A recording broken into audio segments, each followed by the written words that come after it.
Сайн байцгаана уу? Та бүхэнд энэ өдрийн мэндийг хүргэе. Муу зүйлийг хийх ч биш. Харин тэднийг санаа зовлтгүйгээр харж буй хүмүүс л ертөнцийг сөнөөнө гэх Альберт Эйнштейний үг бий. Энэ нь угтаа оролцоогүй байж үр дүн хүсэх нь утгагүй хэрэг буюу хаалгаа тас хаачаад тооноороо хоол орж ирэхийг хүлээж байгаатай ижил. Хүн төрлөختний мөнхийн сэдв хайр дурлал гэдэгтэй адил хүн төрлөختний мөнхийн асуудалд авилга, хээл ахвал ашиг сонирхлын зөрчилдөөн байсаар байна.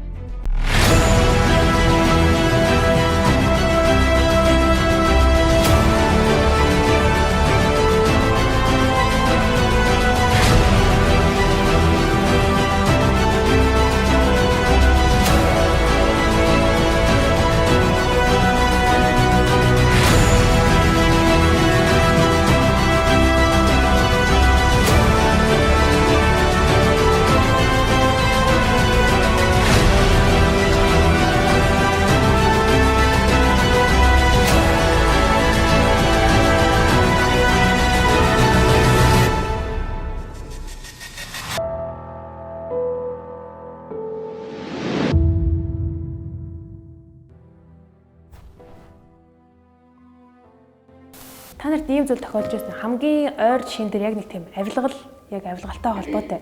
Тэгээд тэр авилгал үүсээд байгаа тэр асуудлыг нэг тийм шийдэж чадахгүй нэг тийм тохиолдол байдаг гэсэн. Надад нэг ийм тохиол гарч ирсэн байхгүй. Манай дүүг ингээд цэцэрлэгт оруулах гад ингээд хүрлцэхгүй байна гэдэг юм ямар нэг тийм шалтгаанаар ингээд авахгүй байгаа цэцэрлэгт нь. Тэгэнгүүт менежерт нь сургалтын менежерт нь нэг юу өгдөг. Авилгал өгдөг. Бүр тийм тогтолцоо бий болсон, систем бий болсон. Заавал тэгжиж хүүхдүүдэд оруулдаг. За хийд ингээд шууд багштай яриалаад тэдээ өгч төгөлдгийг орлоо гэх. Нэг иймэрхүү асуудлууд ингээд байгаад ер нь бол бүр юм тогтцсон нэг юм тохиолдлууд байгаад байна гэж би өөртөө хардаг байхгүй. Та нарт нэг иймэрхүү зүйлүүд тохиолдож ирсэн үү? Энд чинь бас нэг тийм авилгалын бас нэг гэмт хэрэг нэг хөөрхөн яваад штеп бүр систем тийм болсон.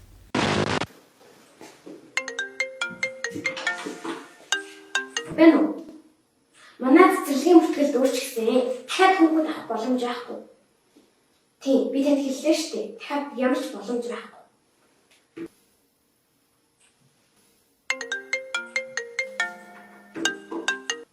Манай бүртгэлд өөрчлөгдсөн. Дахиад хүүхэд авах ямар ч боломж байхгүй. Оо, сайн байна уу та? Танай хүүхэд юм бол аравсан ч болно шүү дээ. Та өгөх юмаа өөрөө л мэд. Би танд нэг хүнрэхгүй. За болж байна. Маргааш гэрчилгээтэй цуг аваад ир. За, баярлалаа. Надад ч гэсэн яг энэ зүйл тохиолдоод байгаа байхгүй юу? Би хүүхдээ ингээд сургууль цэцэрлэгт оруулъя гэдгсэн чинь найз нь ярьчаа би эрхлэгчийн тань чи тэгтээ нэг хэдэн цас бэлтгэх хэрэгтэй байх тал гэл тэгж байгаа байхгүй юу? Энэ болохоор бас авилгал л байхгүй юу? Тийм тэгэхээр энийг одоо хэрвээ тэр мөнгийг өгөхгүй бол ч юм уу те тэр зүйлийг өгөхгүй бол би хүүхдээ цэцэрлэгт оруулж болохгүй болчиход байгаа. Тийм болохоор оруулахын тулд би өг шаардлагатай болчиход байгаа байхгүй юу? Иймэрхүү ер нь жишээнэр байдаг л байна. За энэ дээр бол яг би өөрөө аав нь л те тэгэд ингээд хүүхдүүдэд цэцэрлэгдэхгүй л те одоо улсын цэцэрлэг гэх. За эсвэл нэг хамаатан садны одоо нэг хариаллын өөрчлөлтөө одоо өдөр нутгийн хариалттай бод гэдэг хотгоо орж ирээд хариаллын биштэй авахгүй байдаг. Тэгэд ингээд нэг яач болтгоо нэг юм нөхцөлөдөл өөрөө яваад орчиж байгаа юм л да одоо би ч өөрөө орчлээсэн хүмүүс орчлээсэн. Үүнийг болохоор хүмүүс өгөөд орчдсон юм гэсэн тийм ойлголттой байдаг. Өгөөд болчтой юм гэсэн ойлголттой байдаг. Энэ өгж байгаа ч өөрөө гэмтэх шүү гэдгээс ойлгож хүмүүс болтгоо. Хүүхдээ сургуульд оруулахын тулд одоо мөнгө төлөх нь одоо ингээд авилга мөн үү биш үү гэдэг сэдвээр мэтгэлцээ болсон. За уг мэтгэлцээний үеэр яригдсан нэг маш ностой кейс нь юу байсан бэ гэхээр 2014 оны үед одоо хүүхдээ цэцэрлэгдэх гээд цэцэрлэгийн суглаанд нь ондорч чадаагүй. За тэгээд яаж оруулах вэ гэдээ одоо тэр багш дээр нь эрхтгчэн шуулцсан чинь бол одоо бид нэр бол тоо ёсоор хэдийгээр ингэж намар нэг 25 хүүхдийг авдаг боловч нэг ангид нь бол 50 хүртэл хүүхдийг оруулж болдог юм аа. За хэрвээ та бүхэн хүүхдээ оруулах гэж бодож байгаа бол манай цэцэрлэгийн таансанд одоо ингэж нэг 500 орчим мянган төгрөгийг төлөө. Тэр мөнгө бол зөвхөн одоо хүүхдийн чинь одоо сурч боловсрох орчинд нь одоо хэрэглэгдэхүүнд нь ашиглагдана гэж хэлсэн байдаг. За улмаар бол одоо эцэг эхчүүд түүнийг нь зөвшөөрөөд ингээд мөнгийг нь төлөөд ингээд хүүхдэд цэцэрлэг оруулсны дараагаас бол нэг асуудал гарсан. Одоо төрийн албан тушаалтанд хахуул авлага өгөхийг завдсан гэдэг одоо хэрэгээр нөгөө муу эцэгчүүдийн чинь наадтай тэмцэх газар шалгаад өдгөө 8 жил шалгаж байгаа юм байна.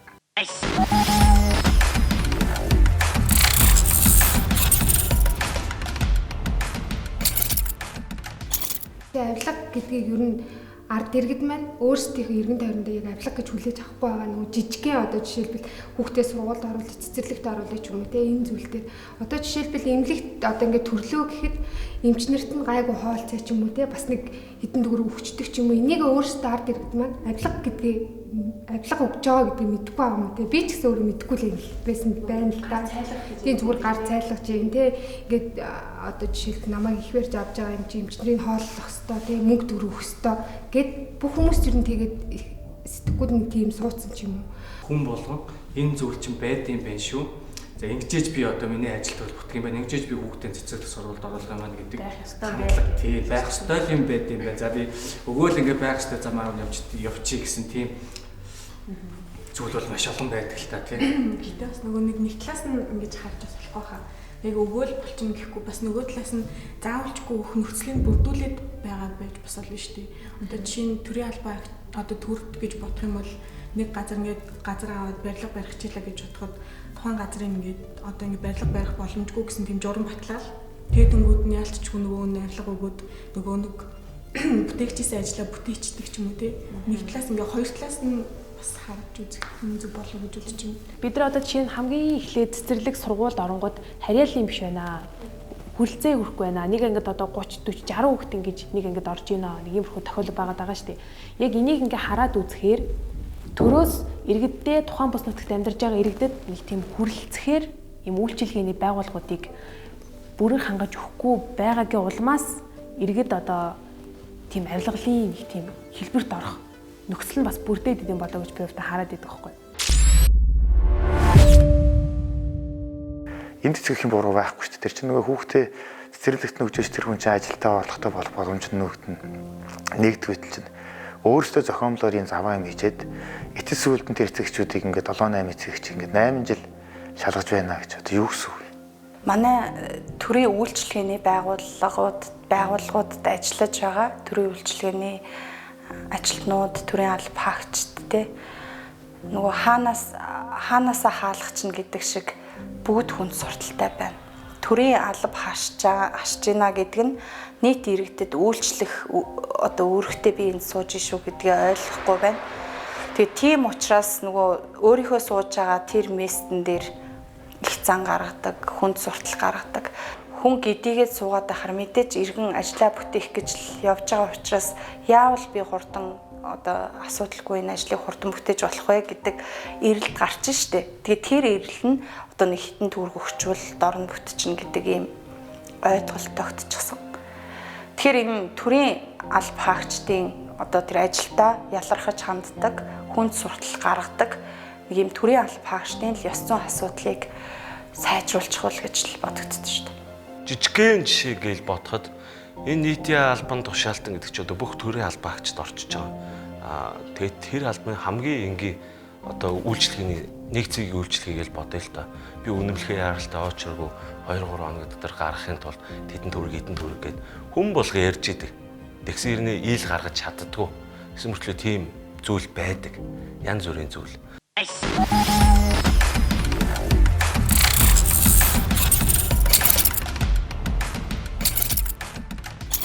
Би 10 настай. Хэдийгээр би 10 настай боловч энэ нийгэм тахал болтлоо тархсан авилгын талаа дуу хоолойгоо хөргөх шийдсэн. Яагаад би шудраг эсний төлөө ярих болов гэвэл авилга бидний эргэн тойронд хаасайг оршиж өдөр тутам таарч байдаг.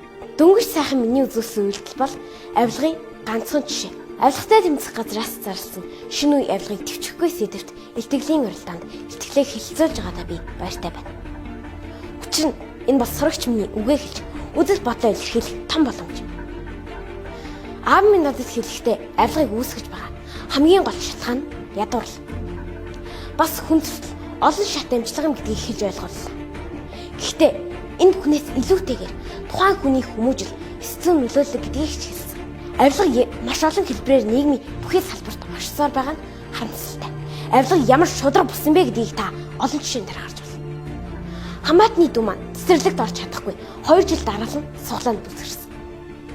Харин аргаа барсан ахыгч хоёр маань таньдаг хүндээ хэлж байж бас нөгөө орж чадахгүй байсан цэцэрлэгийнхэн багш нь мөнгө хөтөл болчихсон. Өөрөөр хэлбэл 2 жил яриад болоогүй зүйлээ 2 цагийн дотор бүтээчихсэн л гэсэн үг. Асуудлаа шийдвэрлэсэн хүний үед гой мэт боловч ард нь шудраг үнээр нь хүлээж байгаа хүмүүс эцэст нь хохирдог. Жил бүр 30 мянган хүүхэд цэцэрлэггүйгээсээ болоод цоочтой халганы цаана үлдэж байна. Энэ нэргээд ямар хэрсэлтэй дагуулдгийг бид харсаар л халгалсаар л.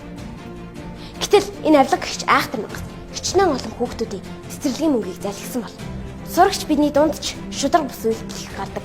Ангийн дарга маань анги хамт олонныхоо саналыг огтхолж асуухгүйгээр өөрийн давуу байдлаа ашиглан сайн найзаагаа салааны дарга болгочихсон. Игч маань өссөн сургуультай элсхийн тулд өдөр шөнөгүй шамдан бэлдээд ч нэмэр болоогүй. Илүү их мөнгөтэй танилтай айлын хүүхэнд тэнцээд харчихсан гэх олон муу жишээ. Авилгыг их баг гэж зөвтгөж ангилах шалтгаан үг. Муухай наа томчуудаа бид ийм нийгмийг хүсэхгүй. Өөрт нь л ашигтай бол бусдыг гурж болно гэдэг тэр мэдрэмж өөр хүүхэдтэй танаас л илэрхийлдэг. Хэрвээ яг энэ чигээрээ авилга байсаар л байвал улсын маань хөгжил урагшлахгүй. Хүүхдүүд бид ч шудраг хүн болж төлөвшөж чадахгүй. Мэдээж хин ч ийм ирээдүг хүсэхгүй учраас өнөөдрөөс эхлэн хандлагаа өөрчлөе. Хүүхдүүд бид авилгагүй нийгмийг хүсэж байна. Аав ээжийн минь төлсөн татварын мөнгө хин нэгний шултай даргын төрөвчийг дүүргэхгүйгээр Монгол улсад маань баялаг болж улс орны минь хөгжил зарцуулагдах ёстой. Тийм болохоор бүтээ миний би өөрийгөө баг гэж гололгүйгээр авилгын талаар ярьлаа. Шинэ үеийн төлөөлөл болсон би үргэлж авилгын эсрэг байж зөв шударга нийгмийн эдис болж өсөх болно. Шинэ үе авилгыг төвчөхгүй.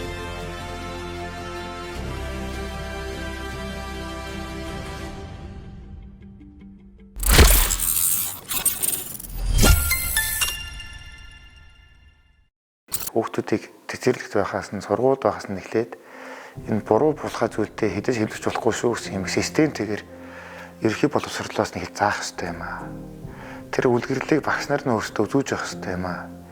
За энэ бол буруу байна, ийм эвдэрч болохгүй юмтэй хэдэж эвдэрч болохгүй гэдэг зүйлийг ой ухаанд нь шингэтлэн тэднэрт ингэж заах хэрэгтэй. Түүнээс чи ингэж чи тгийч хэлээд тэд хизээж тоож үзэхгүй. Тэр нөгөө багтан заасаа аав усга насан туршдаа мэддэг шиг багтан тэр эвдэрэхгүй байх тэр зан үйл татлыг гэдэг тэр шудраг байдал гэдэг юмыг хүүхдэд ингээ багаас нь үлгэрлээд үзүүлчих юм бол тэд нэр эвдэрх юм болно. Тэд нэр өөрчлөлтийг шаарддаг болно. Гэтэл одоо манай эцэгч дандаа буруу зүйлд өөрчлөлдөг. Ямыг хүүхдийн нүдэн дээр яаж энийг хялбар гаргахаар танил талаараа хулгай ловроор хийх вэ гэдэг үзүүлж яадаг. Түүнийг эд бах болгон хүүхдийн нүдэн дээр ярьж байдаг. Тухайлбал энэ Орос гурвын захирал нь ийм асуудал гараад ирлээ гэж хахад эцэг эхчүүд нь авилгачийн тэмцэхийн хооронд өмөрөдөж ахсаж байгаа шүү дээ. Тэгэхээр тэр 2700 хүүхэд ямар үлгэрлийг авах вэ гэхээр ийм хулгай хийж болдго юм байна. Түүнийг нь өмгөөлөх ёстой юм байна гэдэгт л ойлголт төрчих واخгүй тэр хүүхэд. Билээхэн аав ээж нь илт буруу булгаж үлээж байгаа чинь өмөрөдөж ахсаад ингээд самбар өрөөд яваад гар чинь хүүхдүүд нь тэгж бодхоос яах. За би ирээдүйд ч гэсэн ингээд хулгай хийж явах хэрэгтэй юм байна. Ийм дэвлэрэх хэрэгтэй юм байна. Төрийн албан тушаалыг ашиглаж хүн яаж цөлмөж явах ёстой юм бэ? Энэ нь зөв зүйл юм байна гэж ойлголт болчих واخгүй. Тэгэхээр бид нэр энэ өөрчлөлтийг өөрөөсөө эхэлж өөрийнхөө хүүхдэд үлгэрлэж ийж тэгжээж үр дүнд хүрнүүхээс биш тийм байх ёстой, ийм байх ёстой гэж худлаа шударгаас лоозонтоод яах. Хүүхд ч угаасаа дандаа даган дуурайж хүмүүж байгаа юм чи.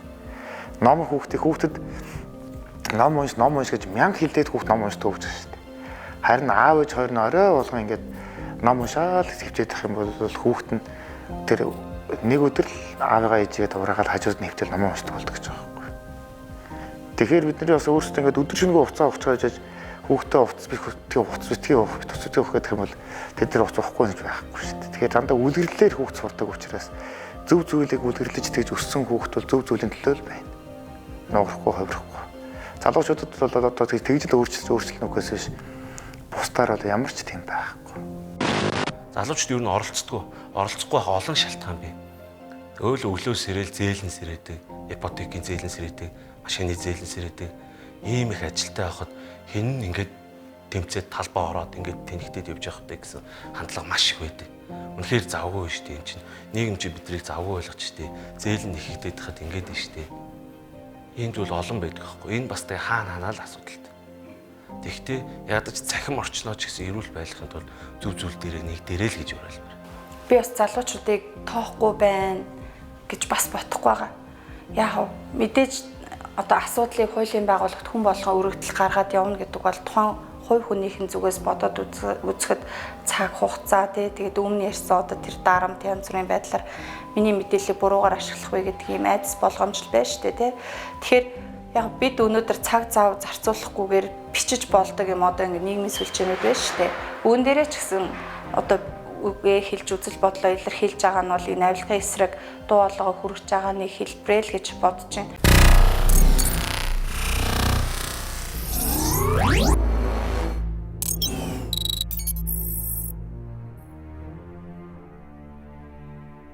Бидний одоо өдөр тутмын ингээд зүгээр л авилгал гэдэг зүйл энгийн зүйл болсон юм шиг харагдаад байна. Одоо жишээ нь нэг альбан тушаалд орохын тулд, ажилд орохын тулд, хүүхдээ сургууль цэцэрлэгт өгөхийн тулд бүх хүн л ингээл заасан мөнгө өгчий. Тэгэл зорилгоо ингээд юугаа бүтээчи, ажиллаа бүтээчи. Одоо илүү нөгөө нэг цаг баг зарцуулах арга гэж хүмүүс хардаг болсон байна авилгалыг.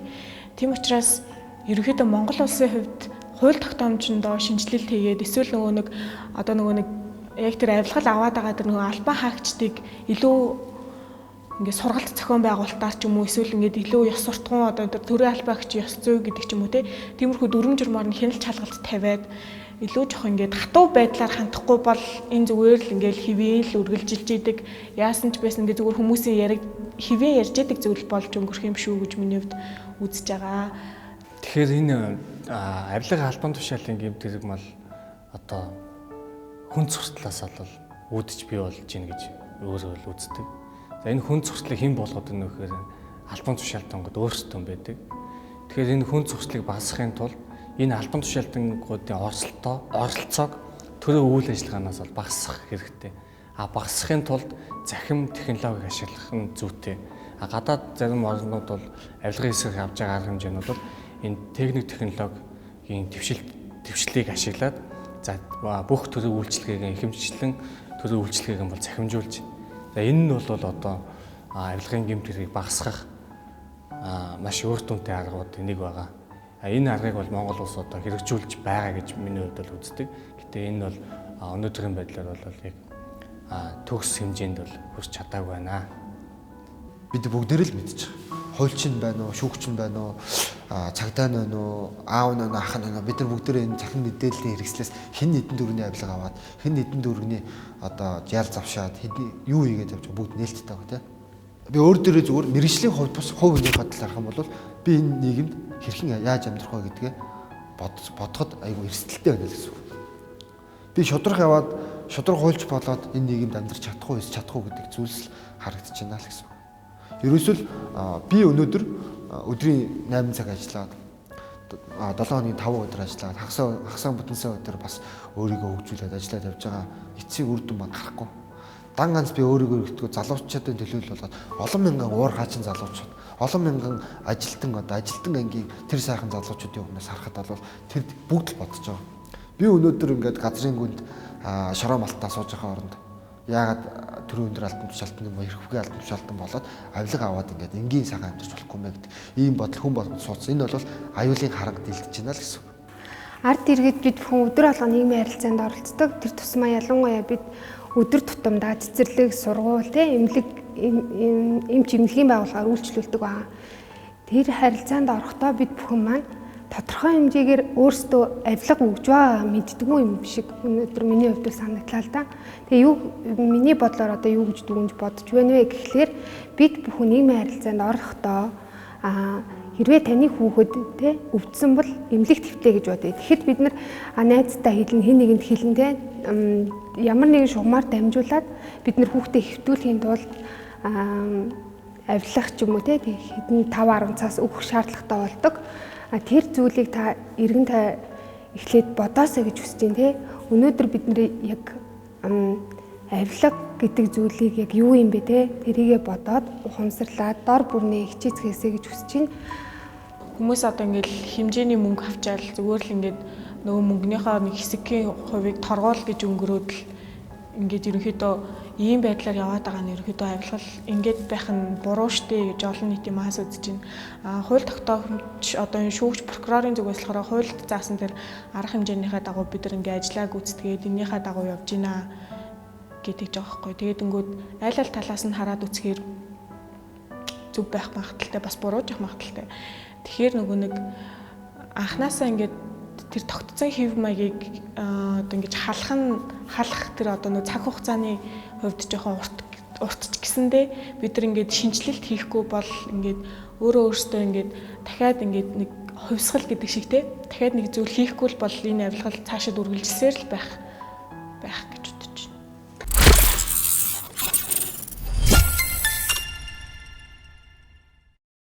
Одоо жишээлбэл авилгалыг хэрвээ ийм одоо нөхцлүүдийг ингээ бүрдүүлээд өгчих юм бол авилгал одоо багасах боломжтой юм байна гэсэн нэг тийм харж исэн өнцгүүд байдгүй. Байлгүй яах вэ? Одоо жишээлх юм бол одоо газрын албан тийм очиод ингээл баахан бичиг барьдуулъя. За над бичгээд тэр нотгорт очиод ингээл ийш тийш ингээл явуулаад ингээл хэвтэй. За үүнийхээ орон зүгээс захин системтэй болгоод захимаар бүх юм шийддэг болгочих юм бол энэ асуудал маань бол багасна. Тэр авилгал гэдэг бол одоо хүн л хийж байгаа, хүн л холбогдож байгаа юм чинь. Энийг өөр технологийн түвшинд хүргээд захим системд оруулах юм бол энэ авилгын асуудал бол тодорхой хэмжээнд бол багасгах гэж боддог. Тэр нийтийн албан агчийн цалин өндөр. Тэг хариуцлагатай одоо буруу зүйл авилга авах юм бол би шууд хоригдно. Ийм сэтгэл зүйтэй байх юм бол энэ зүйл арай өөр болно. Тэгэхээр нөгөө нэг үндэс нь нөгөө авилга албан тушаалын хууль руугаа л ороо явчихж байгаа.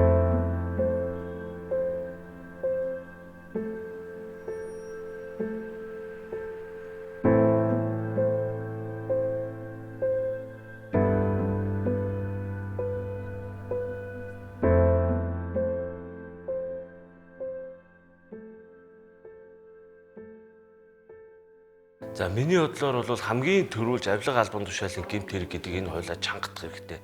Авилга аваад байгаа тэр хүмүүст хатуу яаж идэх оноогоо л алга болчих юм. Зөвхөн хуулиа тэр ялган тэгшүүлжлүүлэл алга болчих. Яг миний нүдэн дээр одоо миний өмнөх дараагаар ажиллаж байсан хүмүүс бодъё л та тийм ээ. Одоо нэг дорж идэх дарга байжгаад ингээд яг тэр үн шударгаар олох ёстой зээлийг нь танил талаараа өгөөд түүнийг ингээд тогтоогоод тэр хүнд одоо нэг 15 жилийн 20 халаа өгөөд тэр хамаг хууль бусаар олсон орлого нь хуу хамж аваад тэр хулгайч нар чинь бол өөрийнх нь нэр дээр авахгүй тодорхой шүү дээ. Төрсөн дүүгийнхээ нэр дээр, хамаатныхаа нэр дээр, найзынхаа нэр дээр авчихна. Тэгээд тэр хүмүүсийг нь хамтд нь очиж шалгаал. За та наадах юм баяраа яаж ямар үндслээр ямар худалдаж авсан. Түүнийг нотлохгүй хураалаа гэдэг ерөөсөө тэр хамаарал бүх хүмүүсийг нь байршуулсан тэр хөрөнгөний бүгдийг нь олж ирүүлээд хуу хураагаад эхлэе л да. Тэр хүнийг 15 жил яс суулгах л та нэг шоронд. Тэгэхэд өмнөх хүний ингээ суулгацсан байхад дараагийн хүн чичрээ тийм шиж чадах уу? Чадахгүй шүү дээ.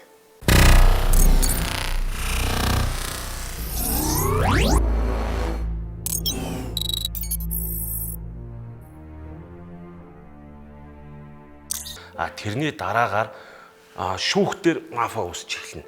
Яг л нөгөө хуулийн чангахаар шүүх цэцгэл нь оёлоод ирэх баг. Тэгвэл ардчсан том орны соёлууч шүүхээ нээлттэй шууд зурагтаар ил тод гаргадаг болчих. Шүүх нь үнэн шударга шүүж гин үү? Яг хийсэн хэмжээнд нь ялын тохируулж чадж гин үү гэдгийг ард түмнүүдээрээ харж.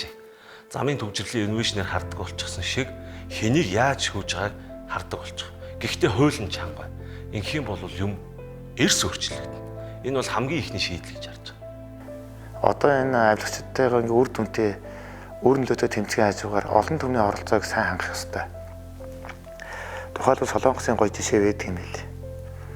Авилгын одоо энэ гэмт хэргийг илрүүлсэх юм бол тухайн одоо тэр мөнгөнд өнгийнх нь одоо 3% ч илүү 5% ч илүү илрүүлсэн хэрэгэнд нь бонус олгож өгнө гэдэг.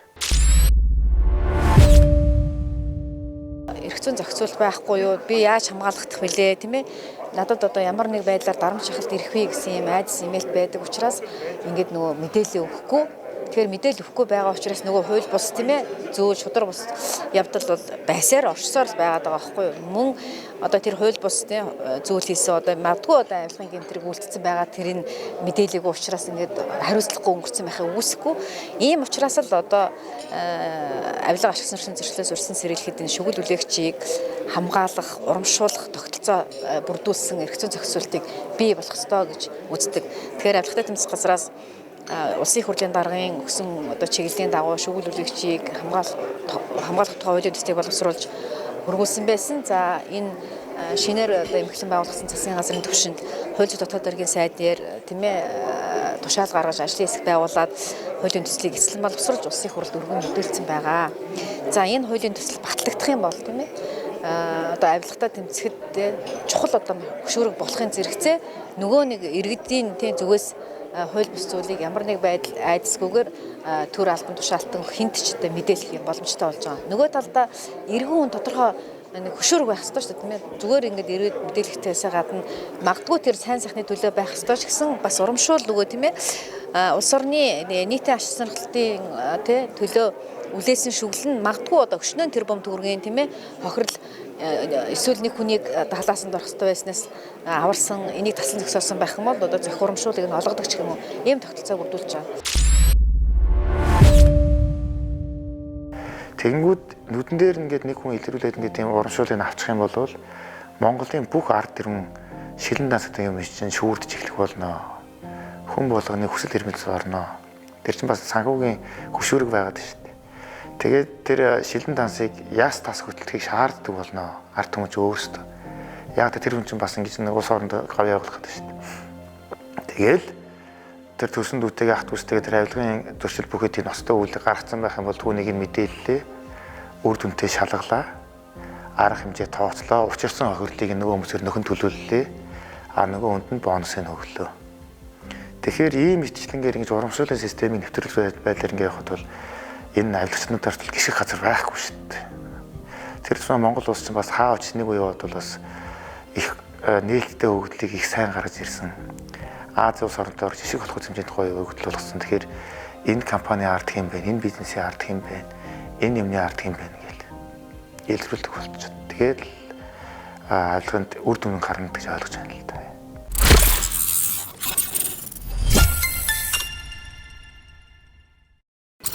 Авилгын үйлдэл нь яг л могоохор шиг аажуухан үйлчилж аажмаар өхүүлдэг. Хамгийн гол нь авилгын ард үнэн халахлагдаж байдаг. Хүмүүс ихтэй Монгол улс дахь авилгааны улс төр зах зээлийн байдлаас хамаарат аль хэдийн нийгэмд товчхон үзэгдэл болчихсон шүү дээ гэж хариулдаг. Гэхдээ үүнээс үлгэр дуурайл авч хүмүүжиж байгаа хүүхдүүд яагаад шодрог бус хүмүүс болж хүмүүждэг вэ? Яагаад гэвэл тэдний үйлдэл үнэлэгддэггүй учраас. Тэднийг зөвхөн хүүхэд гэж хардаг учраас. Одоогоос 5 жилийн өмнө бас үйл явдал та. Би эмнэлэгт үзүүлэхийн тулд 3 цаг хүлээсэн. Гэтэл тухайн үед эмчийн танил харахад үзэмжтэй нэг нэмэгтэй миний өмнөр ороод дахин 1 цаг намайг хүлээлгэсэн. Тэр хүн нэгдүгээрт миний цаг хугацааг булаасан. Хоёрдугаарт хүүхэд хиндэж хэлж чадахгүй, оролцоогүй, мөн хүчгүй байд юмаа гэдэг надад ойлгуулсан. Гэхдээ юу гэж хүн суртал гаргаж өөрийнхөө албан тушаалыг арилжааны объект болгон харж буй албан тушаалтан. Өдөр тутмынхаа үйлдэлийг цаас хатгуулan бүтээдэг хүмүүс улс төрд авилгын томоохон гэмт хэрэг үйлддэг гишүүдч гэсэн нэгэн цагт хүүхэд байсан. Нэгэн цагт залуу үеийнхэн байсан. Хүүхэд нь болсон үйл явдлын тухай ярихад чи хов зөөлөө гэж хүүхдэд загнадаг. Чи томчуудын ярианд оролцлоо гэж зэмлдэг. Аливаа зүйл чамаар дутхгүй гэж хүмүүжүүлдэг. Гэхдээ нийгэмд хамгийн хэрэгтэй байгаа зүйл нь иргэний оролцоо. Иргэний оролцоог бол бид цаашдаа авилгатай эвлэрэн эдийн засгийн тогтворгүй байдал, баян ядуугийн ялгаа, хэний зөв, хэний үнэн хамаагүйгээр хүчтэй гүчүүгээ барьж идэхийг бид төвчих шаардлагатай болно. Гэвч шинэ үе үүнийг төвчихгүй. Хүнийг хүн биш, өөрийн хүн, өөр хүн гэж ялгахыг авилга гэнэ. Бусдын боломж, бусдын ирээдүг хулгайсныхаа төлөө өөрийн үнэт зүйл, эрхэм чанараа алдахыг авилга гэнэ. Төрд хууль оршдог гэдгийг умартан хүнлэг бус хулгай хийхийг авилга гэнэ. Өнөөдрийн та намайг бүтээх ёстой. Маргааш би ирээдүг бүтээх учиртай. шударга бус зүйлийг мэдээлэлдэг байг. Авилга хээл ахуулын үзэгдэл дасахгүй байг. Ирээд үеийн төлөө оролцдог байг. Шинэ үе авилгын эсрэг зогсож байна. Шударга яс Мандан Мадраг анхаарал хандуулсан явдалд баярлалаа.